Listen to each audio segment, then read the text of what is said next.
So next is ID. So we have a div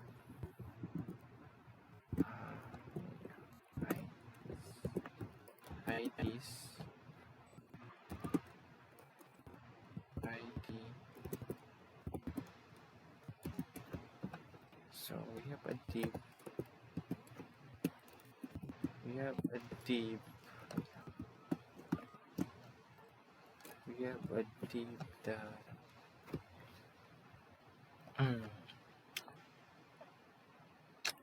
para magamit na to og ID. So yan. So text na ito. So paggamit ani ID, so mo ni siya. So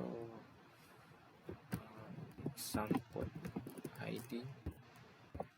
So example na ni siya. So nga ni siya pabutang nga.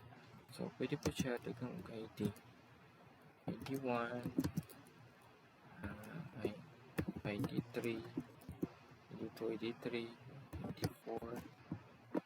So mas recommended na ako is isa lang yung ID para dili siya di maglibog yung CSS file kuha na mag styling na ka. Yan. So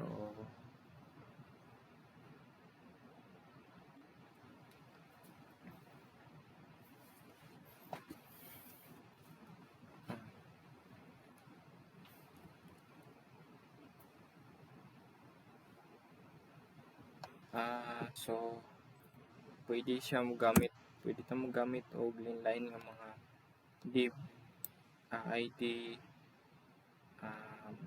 ito na ID referencing.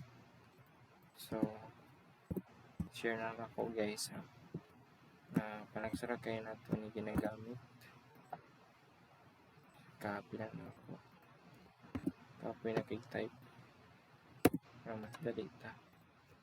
So pwede po ni siya guys sa refresh na ito. So yan. So pwede ni siya 99 and then something like basta yun siya, naka special character siya guys. So pwede siya yan, by heart, bracket,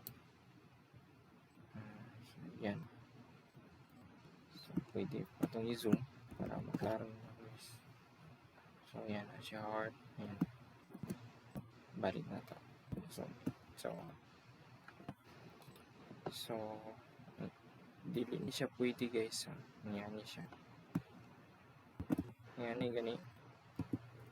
So dili ni siya pwede nga blanco yung ID. So dili niya ma-identify sa imong unsa na nga ID.